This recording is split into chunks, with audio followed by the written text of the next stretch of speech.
Lecture des paroles de Dieu Tout-Puissant, les responsabilités des dirigeants et des ouvriers.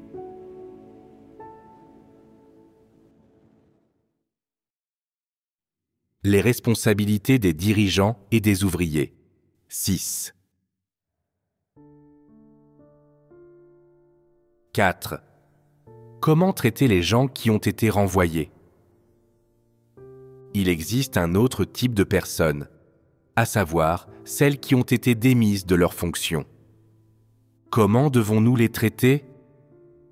Qu'elles soient démises de leurs fonctions parce qu'elles sont incapables de faire un travail concret et sont classées comme faux dirigeants, ou parce qu'elles suivent le chemin des antéchrists et sont classées comme le genre de personnes qui sont des antéchrists, il est nécessaire d'affecter raisonnablement ces personnes à un autre travail et de faire des arrangements raisonnables pour elles. S'il s'agit d'antéchrists qui ont fait beaucoup de choses malfaisantes, elles doivent bien sûr être expulsées. Si elles n'ont pas trop fait de choses malfaisantes, mais qu'elles ont l'essence des antéchrists et sont caractérisées comme des antéchrists, alors, tant qu'elles peuvent encore rendre le moindre service sans causer d'interruption ou de perturbation, elles n'ont pas besoin d'être expulsées. Laissez-les continuer à rendre service et donnez-leur une chance de se repentir. Dans le cas des faux dirigeants qui ont été renvoyés, arrangez pour eux qu'ils accomplissent un autre travail en fonction des points forts, qui sont les leurs et des devoirs qu'ils sont aptes à faire, mais ils ne doivent plus être autorisés à servir comme dirigeants d'église. Dans le cas des dirigeants et des ouvriers qui ont été démis de leurs fonctions du fait d'un calibre extrêmement faible et d'une incapacité à faire un quelconque travail, alors arrangez pour eux qu'ils accomplissent un autre travail en fonction des points forts qui sont les leurs et des devoirs qu'ils sont aptes à faire, mais ils ne doivent plus être promus dirigeants ou ouvriers. Pourquoi cela? Parce qu'ils ont déjà été testés. Ils ont été révélés, et il est désormais évident que leur calibre et leur capacité de travail les rendent inaptes à être dirigeants. S'ils sont inaptes à être dirigeants, sont-ils incapables de faire d'autres devoirs? Pas nécessairement. Leur faible calibre les rend inaptes à la fonction de dirigeant, mais ils peuvent faire d'autres devoirs. Une fois que ces personnes ont été démises de leurs fonctions, elles peuvent faire ce pour quoi elles sont aptes. Elles ne doivent pas être privées du droit de faire un devoir. Elles pourront toujours être utilisées plus tard, lorsque leur stature aura grandi. D'autres sont démises de leurs fonctions parce qu'elles sont jeunes, qu'elles n'ont pas d'expérience de la vie ni d'expérience de travail, si bien qu'elles sont incapables d'entreprendre le travail et qu'elles sont finalement démises de leurs fonctions. Le renvoi de ce type de personnes est assorti d'une certaine marge de manœuvre. Si leur humanité est à la hauteur et que leur calibre est suffisant, elles peuvent être utilisées après avoir été rétrogradées, ou bien être affectées à un autre travail qui leur convient. Une fois que leur compréhension de la vérité est claire, qu'elles se sont un peu confrontées au travail de l'Église et qu'elles en ont tiré une certaine expérience, ces personnes peuvent toujours à nouveau être promues et cultivées en fonction de leur calibre. Si leur humanité est à la hauteur, mais que leur calibre est excessivement faible, alors il n'y a absolument aucun intérêt à les cultiver, et elles ne sauraient en aucun cas être cultivées ou conservées. Parmi ceux qui ont été renvoyés, on trouve deux types de personnes qui ne sauraient en aucun cas être à nouveau promus et cultivés. Ce sont d'une part les antéchrists, et d'autre part ceux dont le calibre est trop faible. Puis il existe des gens qui ne sont pas considérés comme des antéchrists, mais dont l'humanité est tout simplement mauvaise, des gens qui sont égoïstes et fourbes, et certaines de ces personnes sont paresseuses, convoitent le confort de la chair et incapables d'affronter les épreuves. Même si ces personnes sont d'un bon calibre, elles ne peuvent pas être promues à nouveau. Si elles possèdent un peu de calibre, alors laissez-les faire tout ce dont elles sont capables, du moment que les arrangements nécessaires sont faits à cette fin. Bref, ne les promouvez pas à nouveau comme dirigeants ou ouvriers. Outre le calibre et l'aptitude à travailler, les dirigeants et les ouvriers doivent comprendre la vérité, porter un fardeau pour l'Église, être capables de travailler dur et de supporter la souffrance, et ils doivent être diligents et non paresseux. Qui plus est, ils doivent être relativement honnêtes et droits. Vous ne devez en aucun cas choisir des personnes qui sont fourbes. Ceux qui sont trop tortueux et fourbes complotent toujours contre les frères et les sœurs, leurs supérieurs et la maison de Dieu. Ils passent leur journée à ruminer des pensées sournoises. Quand vous avez affaire à ce genre de personnes, vous devez toujours deviner ce qu'elles pensent vraiment. Vous devez toujours vous tenir au courant de leurs derniers faits et gestes. Et vous devez toujours garder un œil sur elles. Les utiliser est trop épuisant et trop préoccupant. Si ce genre de personne est promue pour faire des devoirs, même si elle comprend un peu de doctrine, elle ne la pratiquera pas et elle espérera tirer des bénéfices et des avantages de chaque tâche qu'elle effectuera. Utiliser de telles personnes est trop compliqué et source de trop de problèmes. De telles personnes ne peuvent donc pas être promues. Par conséquent, pour ce qui est des antéchrists, de ceux dont le calibre est excessivement pauvre, de ceux qui ont une mauvaise humanité, de ceux qui sont paresseux, qui convoitent le confort charnel et qui ne supportent pas les difficultés, et de ceux qui sont extrêmement tortueux et sournois, une fois que ces gens-là ont été révélés et renvoyés après avoir été utilisés. Ne les promouvez pas une seconde fois. Ne commettez pas l'erreur de les réutiliser une fois qu'ils ont été percés à jour. Certains diront peut-être « Cette personne a déjà été caractérisée comme un antéchrist. Nous avons remarqué qu'elle se comporte bien depuis quelque temps, qu'elle est capable d'interagir normalement avec les frères et sœurs, et qu'elle ne contraint plus les autres à faire certaines choses. Faut-il la promouvoir ? Ne soyez pas si pressés. Lorsqu'elle sera promue et quand elle aura acquis un statut, sa nature d'antéchrist sera exposée. D'autres diront peut-être « Le calibre de cette personne était extrêmement médiocre auparavant. Lorsqu'on lui demandait de superviser le travail de 2 personnes, elle ne savait pas comment répartir les tâches, et si 2 actions se déroulaient en même temps, elle était incapable de trouver des arrangements raisonnables. Maintenant qu'elle est un peu plus âgée, elle maîtrisera mieux ces aspects, n'est-ce pas ? Cette affirmation se vérifie-t-elle ? Non. Lorsque 2 choses se produisent au même moment, cette personne est perturbée et ne sait pas comment gérer la situation. Elle ne peut percer à jour qui que ce soit ou quoi que ce soit. Son calibre est si médiocre qu'elle n'a ni capacité de travail ni aptitude à la compréhension. Une telle personne ne peut absolument pas être promue et prendre des fonctions de dirigeant. Ce n'est pas une question d'âge. Les personnes de piètre calibre le resteront à 80 ans. Ce n'est pas ce que les gens imaginent, c'est-à-dire qu'en vieillissant et en acquérant de l'expérience, quelqu'un peut tout comprendre. Les choses ne se passent pas ainsi. La personne aura juste une certaine expérience de la vie, mais cette expérience n'équivaut pas à un calibre. Quel que soit le nombre d'expériences vécues ou de leçons apprises, cela ne signifie pas que le calibre de la personne s'améliorera. Si l'humanité d'une personne se caractérise par un excès d'égoïsme, de fourberie et de malveillance, si elle est pleine de ruse et si elle ne pense qu'à elle, cette personne peut-elle changer ? Elle a été renvoyée pour ces raisons. Aujourd'hui, 10 ans ont passé et elle a écouté de très nombreux sermons. Son humanité n'est-elle plus égoïste ? malhonnête et fourbe? Laisse-moi te le dire. Ce type de personne ne changera pas. Elle sera toujours la même 20 ans plus tard.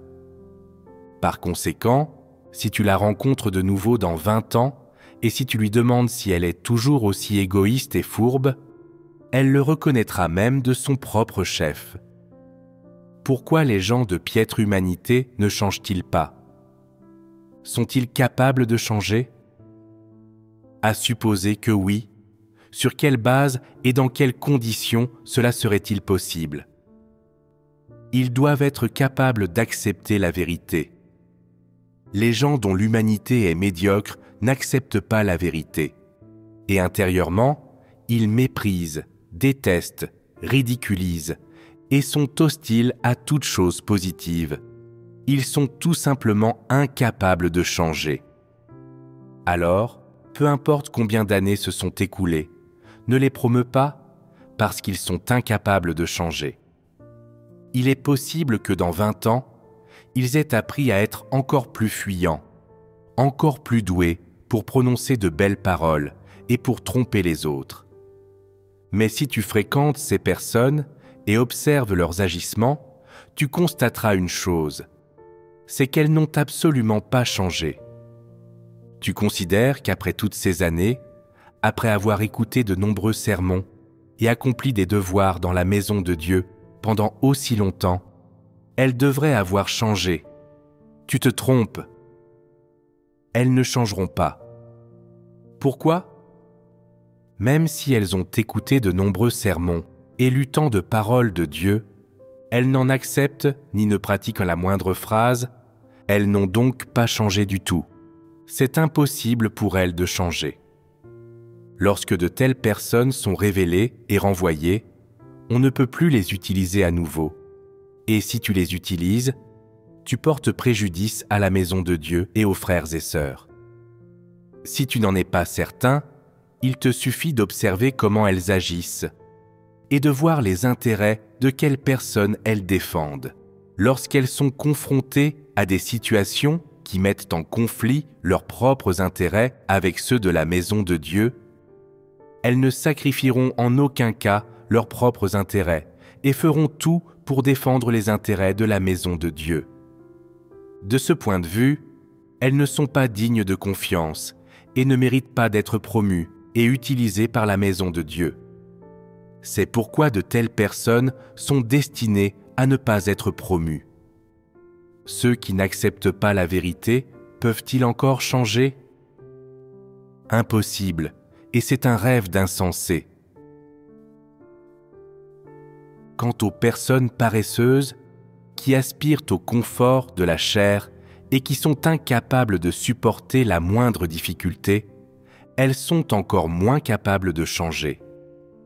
En tant que dirigeantes, elles ne subissent pas d'adversité, elles ne supportent même pas celles que les frères et sœurs ordinaires sont capables d'endurer. En faisant leurs devoirs, elles font les choses à moitié, organisent des réunions et prêchent quelques doctrines, puis vont dormir pour prendre soin d'elles. Même si le soir, elles se couchent un peu tard, elles dormiront encore profondément le matin lorsque les frères et sœurs se lèveront. Elles refusent d'être un tant soit peu fatiguées ou un peu occupées, ou de même endurer la moindre difficulté. Elles ne paient aucun prix et ne font pas de vrai travail. Partout où elles se rendent, dès qu'elles voient de la bonne nourriture et des boissons, elles sont si heureuses qu'elles en oublient tout le reste. Elles ne vont nulle part, mais restent là simplement pour manger, boire et se divertir, et ne font pas le moindre travail. Elles n'écoutent pas lorsqu'elles sont émondées par le supérieur, et n'acceptent pas non plus les rappels ainsi que la révélation des frères et sœurs. Elles choisissent de vivre la vie de la façon la plus confortable possible, sans en payer le prix, sans assumer leurs responsabilités ou faire leurs devoirs. Et par conséquent, elles deviennent des bonnes à rien. De telles personnes sont-elles capables de changer? De telles personnes sont trop paresseuses. elles aspirent au confort de la chair, elles sont incapables de changer. C'est ainsi qu'elles sont actuellement et c'est ainsi qu'elles seront à l'avenir. Certains diront peut-être « Cette personne a changé, elle a fait beaucoup d'efforts dans son travail depuis un certain temps. » Ne soyez pas si pressés. Si vous la promouvez à un poste de dirigeant, ses anciens travers ressurgiront, tout simplement parce qu'elle est comme ça. Ces personnes sont comme des joueurs qui, lorsqu'ils n'ont plus d'argent, continuent de jouer même s'ils doivent emprunter de l'argent, vendre leur maison, voire leurs femmes et leurs enfants. Si elles ne jouent plus ces derniers temps, c'est peut-être parce que le casino a fermé et qu'il n'y a plus d'endroit pour jouer, ou parce que tous leurs partenaires de jeu ont été arrêtés et qu'il n'y a plus personne pour jouer avec elles, ou encore parce qu'elles ont vendu tout ce qu'elles pouvaient vendre et qu'elles n'ont plus d'argent à dépenser dans les jeux. Lorsqu'elles auront de l'argent entre les mains, elles recommenceront à jouer et seront incapables de s'arrêter. Elles sont comme ça tout simplement. De même, les paresseux qui aspirent au confort de la chair sont également incapables de changer. Une fois qu'ils ont acquis un certain statut, ils reprennent immédiatement leurs habitudes et leur vrai visage sera exposé. Lorsqu'ils n'ont pas de statut, personne n'a une haute estime d'eux, ni ne les sert, et s'ils ne font rien, ils doivent être expulsés, parce que l'Église ne soutient pas les oisifs, et que ceux-ci n'ont donc d'autre choix que de faire certaines choses à contre-cœur. Ils font les choses différemment des autres. Les autres agissent de manière proactive, tandis qu'ils agissent de façon passive. Même si, en apparence, il n'y a pas de différence, fondamentalement, il existe une différence. Lorsque les autres ont un statut, ils font ce qu'ils sont censés faire et sont capables d'assumer leurs responsabilités. À partir du moment où ces personnes ont un statut, elles saisissent l'occasion de se laisser tenter par les avantages liés à ce statut, ne font plus rien, et leur nature paresseuse et qui convoite le confort est ainsi exposée. Par conséquent, les personnes de ce type ne changeront en aucun cas, et lorsqu'elles sont révélées et renvoyées, elles ne devraient plus jamais être promues et utilisées de nouveau. C'est le principe. Pour les personnes qui se trouvent dans des situations différentes, voici les principes permettant de les promouvoir et de les utiliser. Le critère minimum est qu'elles soient capables de fournir des efforts et de rendre service dans la maison de Dieu sans causer de perturbations. Dans ce cas, elles peuvent faire leur devoir dans la maison de Dieu. Si elles ne répondent même pas à ce critère de base, alors, peu importe leur humanité et leurs points forts, elles ne sont pas aptes à faire un devoir. Et les personnes de ce type doivent être éliminées du groupe de ceux qui font des devoirs. Si l'humanité d'un individu est mal intentionnée et équivaut à celle d'un antéchrist, alors, dès qu'il est reconnu comme un antéchrist, la maison de Dieu ne l'utilisera plus, ne le promouvra et ne le cultivera plus jamais. Certains diront peut-être « Peut-on lui permettre de rendre service ?» Cela dépend de la situation. Si les services rendus peuvent avoir un impact négatif et entraîner des conséquences néfastes pour la maison de Dieu, alors cette dernière ne lui donnera même pas la possibilité de rendre service.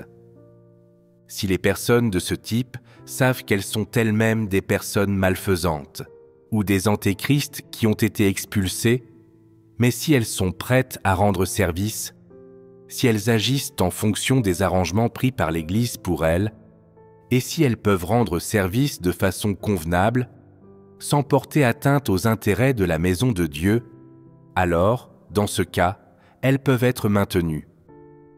Si elles ne sont même pas capables de rendre service correctement, et si leur service fait plus de mal que de bien, alors elles n'auront même pas la possibilité de le rendre. Et même si elles rendent service, la maison de Dieu ne les utilisera toujours pas, parce qu'elles ne sont même pas éligibles ou ne remplissent pas les critères requis pour rendre service. Ces personnes ne doivent donc pas revenir. Laissez-les aller où elles veulent. Certains diront peut-être, si la maison de Dieu ne m'utilise pas, je prêcherai l'Évangile moi-même et je confierai à la maison de Dieu les personnes que je gagnerai en prêchant l'Évangile. Cela vous conviendrait-il ? Oui. Certains diront peut-être, tu n'utiliserais pas cette personne, même pour rendre service. Alors, sur quelle base devraient-ils te confier les personnes qu'ils ont gagnées en prêchant l'Évangile ? Sur quelle base devraient-ils prêcher l'Évangile pour toi ? La maison de Dieu ne les utilise pas pour diverses raisons. L'une d'elles est le fait qu'ils ne se conforment pas aux principes de la maison de Dieu en ce qui concerne l'utilisation des personnes. Une autre raison est que la maison de Dieu n'ose pas utiliser ce genre de personnes, car lorsqu'elles sont utilisées, les ennuis ne cesseront pas. Alors, comment expliquer le fait qu'ils soient disposés à prêcher l'Évangile ? En prêchant l'Évangile, ils témoignent de Dieu, et c'est grâce aux paroles et à l'œuvre de Dieu qu'ils peuvent gagner des gens. Bien que ces personnes aient été gagnées grâce à la prédication de l'Évangile par cette personne, en aucun cas on ne peut lui en attribuer le mérite. Dans le meilleur des cas, il s'agit simplement de remplir ses responsabilités en tant que personne. Que tu sois ou non un antéchrist ou une personne malfaisante, que tu aies été exclu ou expulsé, tu dois assumer tes responsabilités en tant que personne. Pourquoi dis-je que tu dois le faire ? Tu as reçu un grand nombre de vérités de la part de Dieu, et ce sont aussi les efforts consciencieux de Dieu.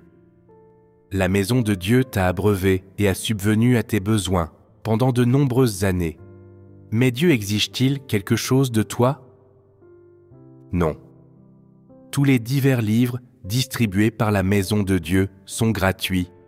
Personne ne doit dépenser le moindre centime.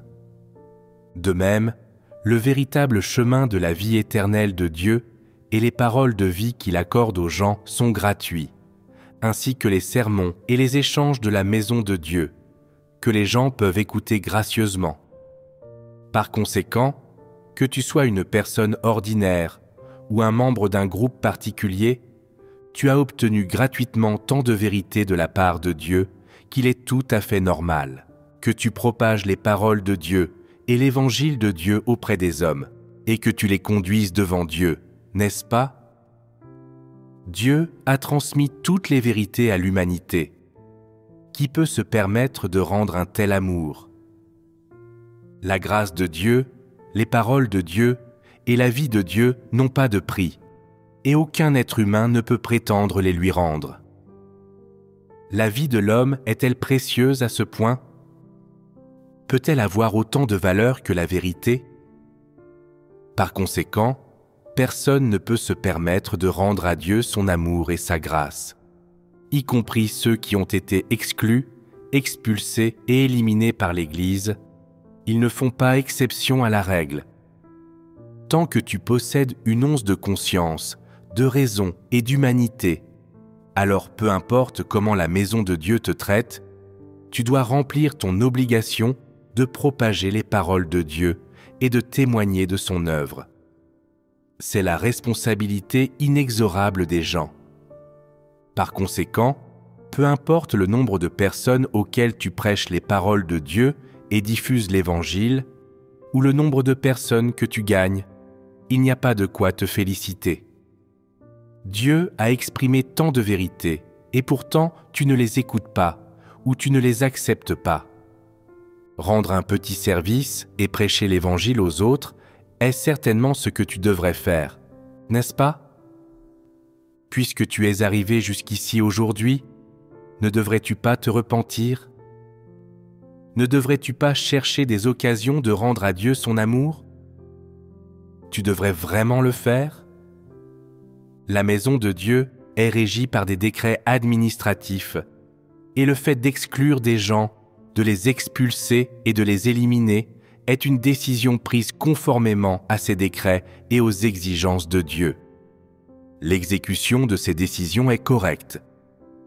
Certains diront peut-être « C'est un peu gênant d'accepter au sein de l'Église des personnes gagnées par la prédication de l'Évangile de ceux qui en ont été exclus ou expulsés. » En réalité, c'est le devoir que les gens doivent faire, et il n'y a aucune raison d'en être gêné.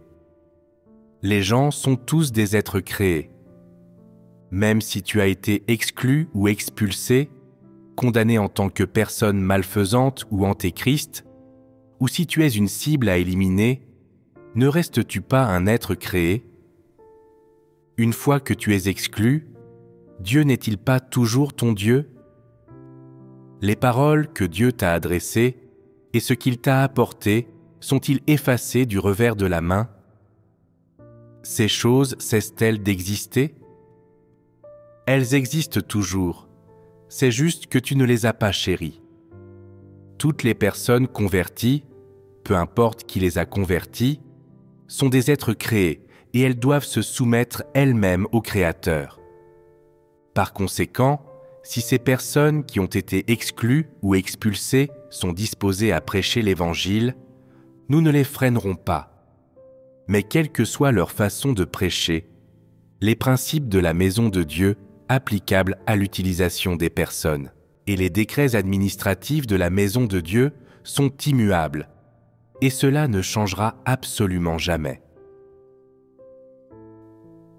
Parmi ces différentes catégories de personnes qui ont été renvoyées, la majorité n'est pas susceptible de se repentir véritablement et ne doit pas être utilisée de nouveau. Il est possible de promouvoir et d'utiliser seulement ceux qui ont été renvoyés ou dont les attributions ont été modifiées parce qu'ils manquaient d'expérience professionnelle et n'étaient donc pas en mesure de réaliser leur travail de manière temporaire. Ces personnes ont un calibre suffisant et leur humanité ne présente pas de problème majeur. Elles ont seulement quelques lacunes mineures, des défauts ou de mauvaises habitudes héritées de leur famille. Aucun de ces aspects ne constitue un problème notable. Si la maison de Dieu a besoin d'elles, elles peuvent être promues et utilisées une nouvelle fois, au moment opportun. Cela est raisonnable, car ce ne sont pas des personnes malfaisantes et elles ne deviendront pas des antéchrists. Leur calibre est suffisant, le seul problème est qu'elles n'ont pas travaillé longtemps et qu'elles n'avaient pas d'expérience. Elles n'étaient donc pas compétentes pour réaliser le travail, ce qui ne pose pas de problème majeur. Si elles ont été renvoyées pour ces raisons, alors elles disposent d'une marge de manœuvre pour évoluer dans le futur et elles sont capables de changer. Tant que quelqu'un a une capacité de travail, possède le calibre et que son humanité est à la hauteur, alors, pendant la période où il expérimente l'œuvre de Dieu et où il fait son devoir, quelqu'un de ce type changera progressivement. Son humanité changera. Il grandira en entrant dans la vie. Quelques changements concomitants se produiront dans son tempérament et il progressera dans sa compréhension de la vérité. En fonction de l'environnement, des devoirs que ce type de personne fait et de leur détermination personnelle, elles changeront et évolueront à divers niveaux. On peut donc dire que de telles personnes doivent être promues et utilisées. Ces principes sont généralement ceux qui permettent de promouvoir et d'utiliser de nouveau les différentes catégories de personnes qui ont été renvoyées par le passé. Le point 7, concernant les responsabilités des dirigeants et des ouvriers, est affecter et utiliser raisonnablement les différents types de personnes en se basant sur leur humanité et leurs points forts, de sorte que chaque personne soit utilisée au mieux. Lors de notre tout dernier échange, nous avons déjà clairement défini le concept de l'utilisation optimale des gens. Dès lors qu'il existe la moindre valeur à cultiver chez une personne, et à condition que son humanité soit à la hauteur, alors la maison de Dieu lui donnera des opportunités. Tant que quelqu'un poursuit la vérité et aime les choses positives, alors Dieu ne l'abandonnera pas ou ne l'éliminera pas aussi rapidement. Si ton humanité et ton calibre répondent aux normes sur lesquelles nous avons échangé juste avant, la maison de Dieu aura forcément une place pour toi où tu pourras faire ton devoir. Elle t'utilisera de manière raisonnable et te donnera suffisamment d'espace pour que tu puisses mettre à profit ta capacité de travail. En résumé, si tu as des points forts et une expertise dans un certain métier qui sont nécessaires au travail de l'Église, alors la maison de Dieu te laissera sans aucun doute faire un devoir convenable. Cependant, si tu n'as pas de détermination ou de volonté et si tu ne veux pas faire d'efforts, alors fais simplement ce que tu peux. Fais certains devoirs qui relèvent de tes capacités et rien de plus. Si tu as des déterminations et si tu dis « Je veux comprendre et gagner plus de vérité », m'engager sur le chemin du salut le plus tôt possible et entrer dans la vérité-réalité. Je suis prêt à prendre conscience du fardeau de Dieu, à porter un lourd fardeau dans la maison de Dieu, à endurer plus de souffrances, à faire plus d'efforts personnels et à renoncer à plus de choses que les autres. Et si tu réponds en tout point aux exigences, mais que personne ne te recommande, alors tu peux aussi te mettre toi-même en avant. N'est-ce pas raisonnable? En résumé, ce sont tous les principes de la maison de Dieu qui permettent d'utiliser toutes les catégories de personnes, sans autre but que de permettre aux gens d'entrer dans la vérité-réalité. Quelles sont les manifestations de l'entrée dans la vérité-réalité? Il s'agit de comprendre la vérité et les vérités-principes dans l'exécution des différents aspects du travail et d'être capable de pratiquer les vérités qui leur sont associées dans l'interaction avec toutes sortes de personnes, d'événements et de choses de la vie quotidienne, plutôt que de rester confus et désemparés chaque fois qu'il vous arrive quelque chose. Tel est le but. C'est l'objectif qui a été fixé et vous devez le poursuivre. Notre échange sur le point 7 concernant les responsabilités des dirigeants et des ouvriers s'achève ici. Certains diront peut-être « Tu n'as pas encore terminé l'échange, tu n'as pas exposé les faux dirigeants par rapport à ce point. » Je répondrai qu'il n'est pas nécessaire de les exposer. D'une part, les faux dirigeants sont de piètre calibre et sont incapables de faire du travail réel. D'autre part, ils sont dépourvus de conscience et de raison, ne portent aucun fardeau, n'ont pas du tout le cœur à l'ouvrage et ne sont même pas capables de faire correctement certaines choses simples. Lorsqu'ils doivent faire face à un problème complexe ou à un problème lié à des vérités-principes, ils sont totalement incapables de le distinguer et encore moins de percer à jour l'essence du problème. Il n'est donc pas nécessaire de les exposer. Même si on les exposait, ils ne l'accepteraient pas, et cela représenterait un gâchis de parole. De plus, parler des choses qu'ils ont réalisées serait répugnant et mettrait les gens en colère intérieurement. Affecter un travail aussi important à ces faux dirigeants était une erreur dans l'utilisation des personnes.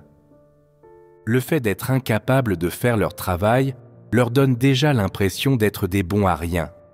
Et s'ils sont exposés et disséqués, ils seront encore plus angoissés. Alors, laisse ces faux dirigeants se comparer et examiner leurs propres problèmes, dans la mesure du possible. Si tu es capable de découvrir tes problèmes, voyons si tu peux apporter des améliorations à l'avenir. Si tu ne parviens pas à les identifier, alors tu dois persévérer dans leur examen. Et tu peux aussi demander aux personnes de ton entourage de t'aider à analyser et à résoudre ces problèmes.